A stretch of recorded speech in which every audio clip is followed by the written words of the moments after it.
El principal problema de la teología liberal es que no creen la Biblia y no creen el Dios de la Biblia y punto.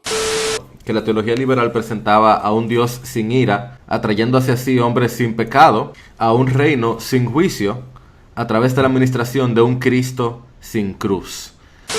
No, la teología liberal no tiene nada que ver con el cristianismo. La teología liberal no es cristianismo. No hay forma de poder salvar cualquier grupo que abraza la teología liberal. Sí, no se puede estar bien con Dios y con el diablo.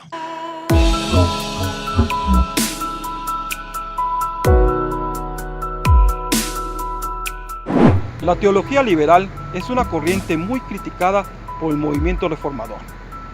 No solamente se debate si es una forma correcta de hacer teología, sino también se cuestiona la cristiandad de quienes la predican desde un púlpito, quienes la enseñan y de los seminarios en los cuales se imparte. ¿Pero sabías que no siempre fue así?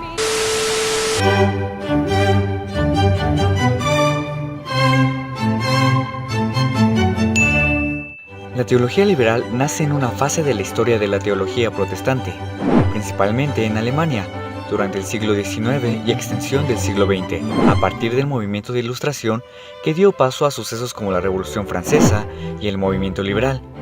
Todo pensamiento intelectual comenzó a centrarse en el hombre. El ser humano solo necesitaba de la luz de la razón para iluminar su conocimiento y llegar a una verdad libre de creencias e ideas tradicionalistas. Por consecuencia, esto llevó a una desconexión entre Iglesia y Estado y a cuestionarse la teología y su método de búsqueda de la verdad. Es por ello que la teología liberal nace como un intento de convergencia entre la fe cristiana y esta nueva cosmovisión surgida. Fue así cuando todos estos teólogos empezaron a aplicar toda esta corriente modernista de su época y la empezaron a aplicar a su teología. De manera que no sabemos concretamente cómo es la teología liberal. Es algo como... ¿Qué tal, hermano? ¿Cómo está? ¿Qué tal, joven? Buenas tardes. Bueno, hermano, es que quería preguntarle acerca de algunas dudas que tengo de la fe. Yo quiero integrarme a este seminario, pero tengo muchas dudas en mi corazón. Pero no sé si este seminario me va a otorgar las herramientas, me va a ayudar para poder entender la fe.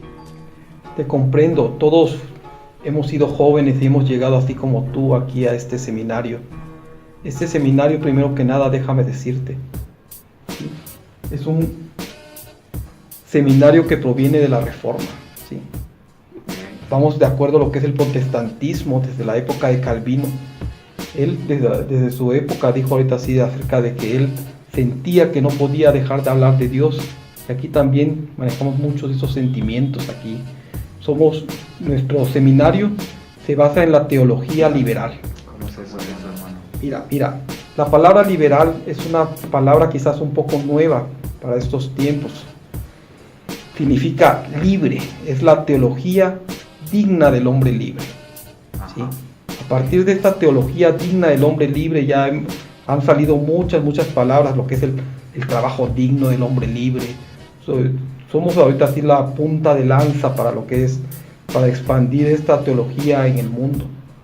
Se ha extendido a muchos lugares. Somos la tercera teología más utilizada y ahorita sí la que más se predica.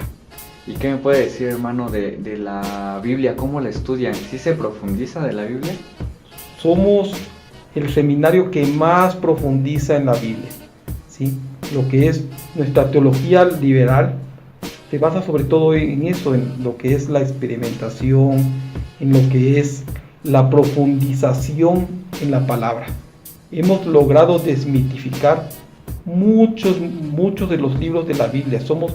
Hemos estudiado ahorita lo que es el Génesis.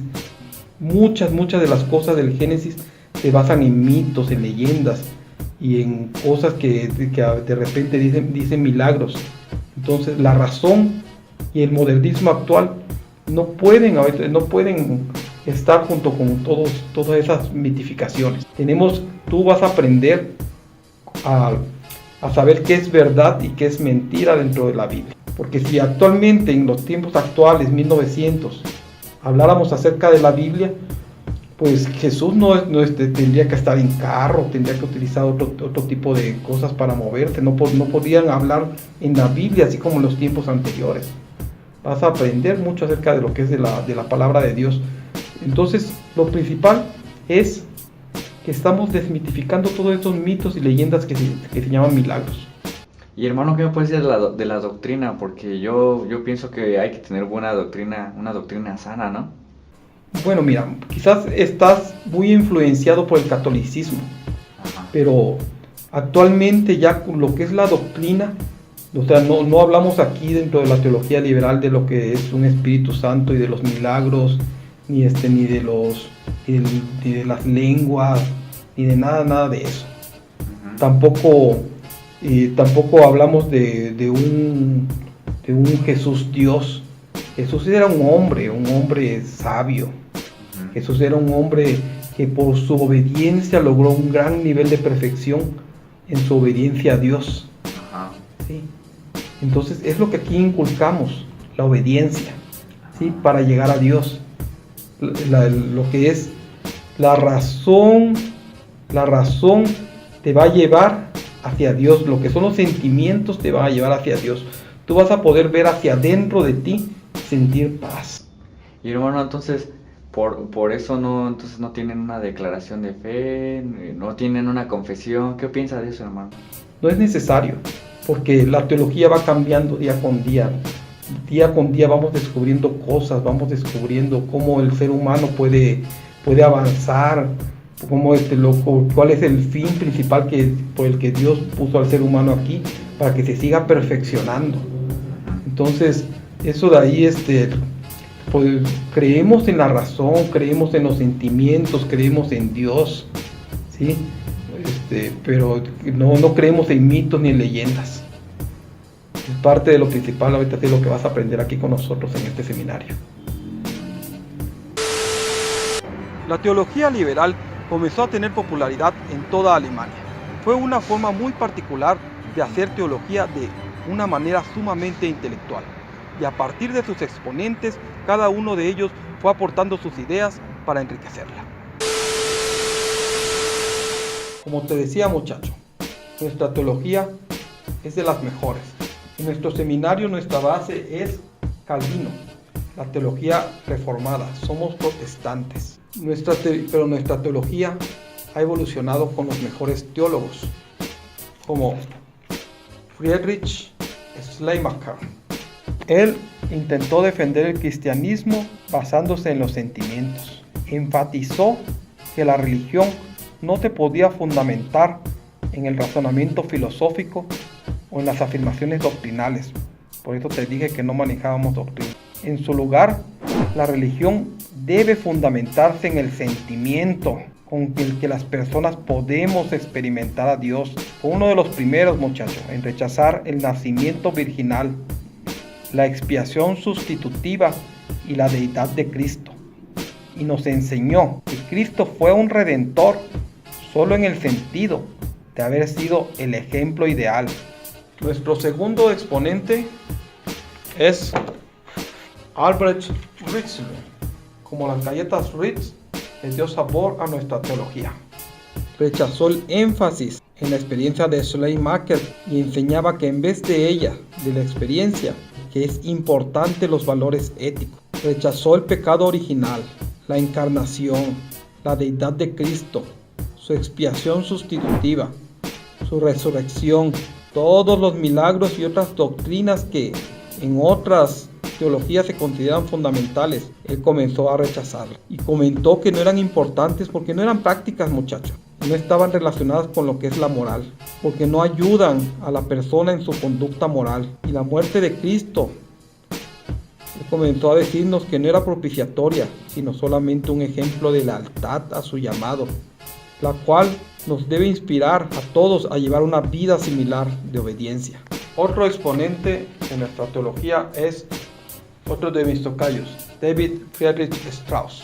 Negó la precisión histórica de los relatos bíblicos, sugiriéndonos que estaban embellecidos por los seguidores de Jesús, por lo que no había que hacerle tanto caso. Él nos dijo que la Biblia está llena de mitos, que es un concepto derivado de la filosofía hegeliana, lo que también vas a aprender aquí, muchacho.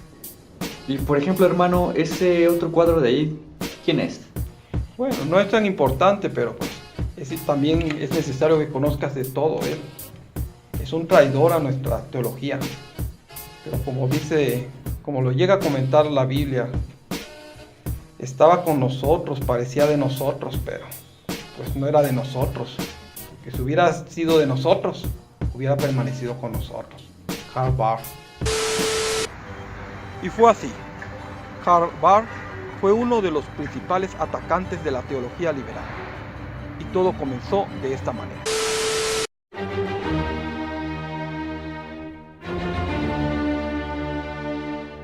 El declive de la teología liberal fue inminente durante la posguerra. Las enseñanzas acerca del hombre libre, que a partir de su intelecto y la razón podrían llegar a la modernidad y al progreso, fueron sumergidas por el horror de las guerras del siglo XX. Y una nueva generación de teólogos alzaron la voz en contra de la teología liberal. Entre ellos, el reconocido exponente de la teología dialéctica, Karl Barth. Personalmente no puedo olvidar aquella funesta jornada de 1 de agosto de 1914 en que 93 intelectuales alemanes manifestaron públicamente su acuerdo con la política de guerra del emperador Guillermo II y sus consejeros. Ellos figuraban los nombres de todos los profesores de teología a quienes yo había respetado y escuchado confiadamente, y como estaban tan gravemente errados en su ethos, no podía seguirles en su ética, ni en su dogmática, ni en su exégesis de la Biblia. A partir de ese momento, la teología del siglo XX, al menos para mí, ya no podía tener futuro. Como toda la teología, no nació de una mala intención, puesto que teólogos como Schleiermacher u otros teólogos liberales trataron de dar explicaciones e integraron la razón, el método científico y el sentimiento humanista a las escrituras. Obviamente en el proceso se fueron desviando a tal grado de negar verdades fundamentales de la fe. En la actualidad, no necesariamente algún pastor, profesor o seminario en México se declara abiertamente liberal. Ni siquiera es necesario estar influenciado por alguno de los teólogos liberales para que se le tilde a alguien de ser liberal. Solamente basta para que desde el púlpito muestre un poco de ignorancia o se desvíe un poco de las escrituras para que rápidamente se le ponga a cualquiera el mote de liberal. ¿Y tú? ¿Qué opinas de la teología liberal?